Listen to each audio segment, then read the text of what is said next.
Hello, alto saxophone friends. Today we're going to be going over the song Half Note Rock. So, the first thing we see in this song are what kind of rhythms?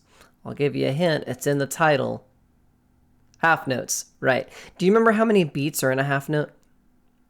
Two, correct. So, two beats. So, if you were to sing this, it'd be like da, da, da. Notice how my head's bobbing for two beats, each one of those. Try that on your own with the recording. Da, da. So right away, we are feeling confident about how this is going to sound rhythmically. Let's go to the next section. How about these notes in a row? The only thing different here is what? That second measure is a what? What kind of rhythm is that? A whole note, right? A whole note. And how many beats is a whole note? Remember from last one, going up? Yeah, it's 4 beats long. So this part will sound like.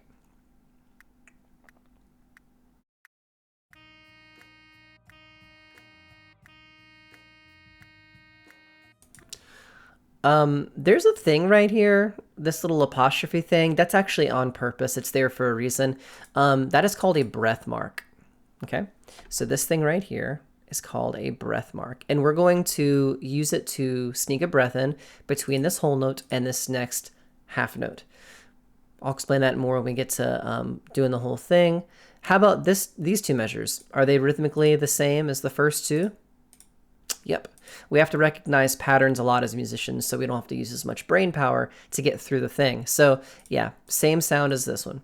And then what happens here in this second to last measure? We've got a half note and then a half rest, right? Which is different than what we've seen. It's all by itself. So let's just listen to that last bit.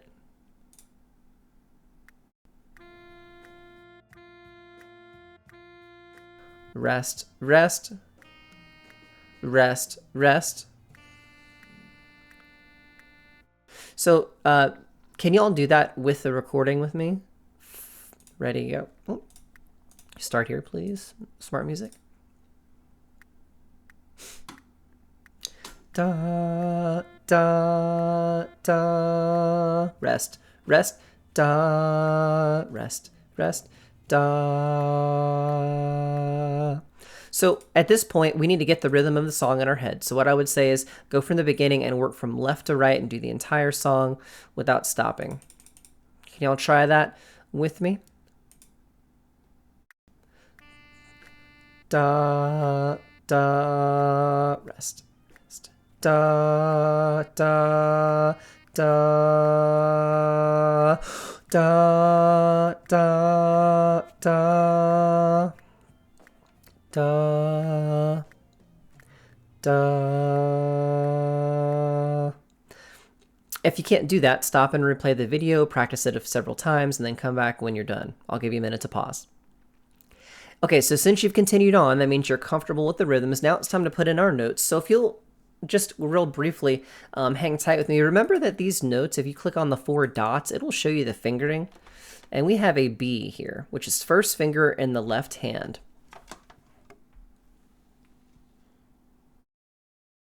Okay, this is our little like doodad up top. We don't want to push that one. It's actually this one. There's your first button in your left hand. All right, and that's the only key you play. We'll play how many of those? 1, 2, 3. That's right. Do we see that note at all for the rest of the song? Let's keep going. Yeah, all the way over here. So we're going to end on the first note that we started on. Okay, neat. So remember that. When we get to this measure, these 3 look similar, but this one looks kind of sus. Is this one weird? Is it a different note, or is it just a different rhythm? It's a different rhythm. This is just a whole note, C. It's the same thing as the first 2. Remember that C, we played it in the song Going Up. It's going to be middle finger in the left hand. I always like to tell people, if you get confused with these top 3 keys, look at the bottom. The pinky will hit right here, although we're not pressing it. The ring finger is right next to it, and then the middle finger is right next to the ring finger. So if you're confused where to put that, kind of use your bottom keys to help you judge.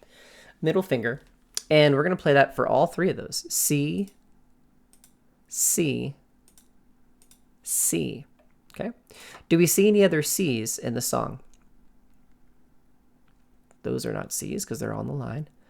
Oh, there it goes. Okay, so we're going to play another C right here. So far we've got 4 B's, 4 C's, and then do you remember what this guy is?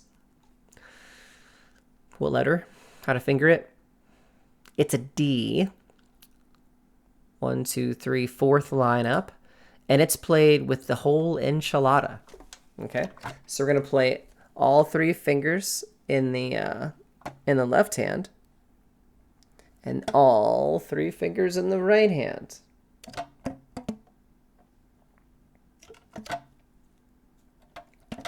Okay. And it looks like those 3 are pretty easy to look at. They're all the same value. All 3 of those are D's. And then we know that this is a repeat of those 2. That's C. And then we know this B is a repeat of the first one. So at this point, it's a matter of practicing. So let's check our notes and make sure we're sounding right. Let's play the B first. Make sure your ligature is on right. Make sure your reed is set up straight with your mouthpiece and everything's locked in and the right angle. And make sure it's a little moist. The B.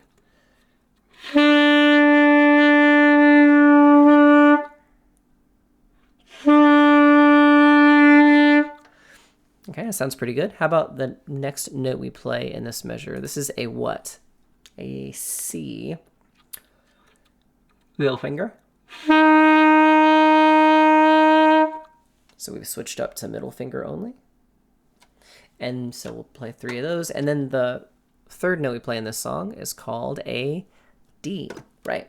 And that's going to be all the buttons, including the back thumb. I think I forgot to say that earlier. Make sure you're pushing the back thumb key right there. Try that note.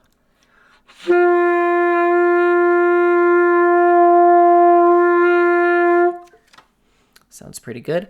Now, if you've practiced those notes with me and you can make the same sound as me, you're doing great. You may proceed with the video. If you are not making those sounds like me, stop and come get some help from me before you try to record this. All right.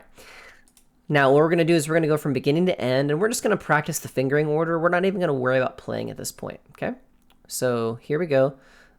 Try it with me.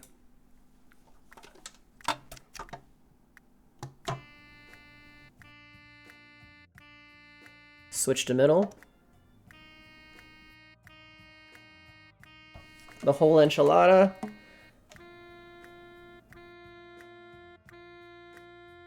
Middle. First. Okay. Fine. If you were able to do that with me with no problem, great. If you had some issues, go back and review some of those measures, okay? Let's try to play the whole song. When we get to this measure, actually before we play the whole thing, let's isolate this little bit. 3rd measure, 4th measure, 5th measure, and 6th measure, because I want to practice that breath mark with you real quick. So what that's going to be like is if you were to play it. Ready, go.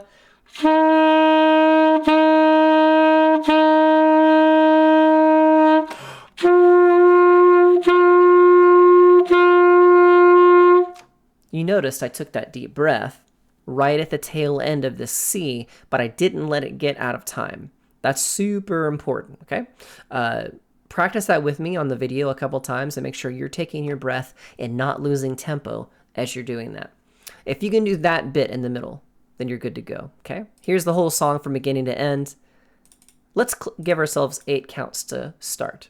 That way we have a lot of time to put the instrument up to our face, get our mouth set and fingers set. Here we go. 1, 2, ready.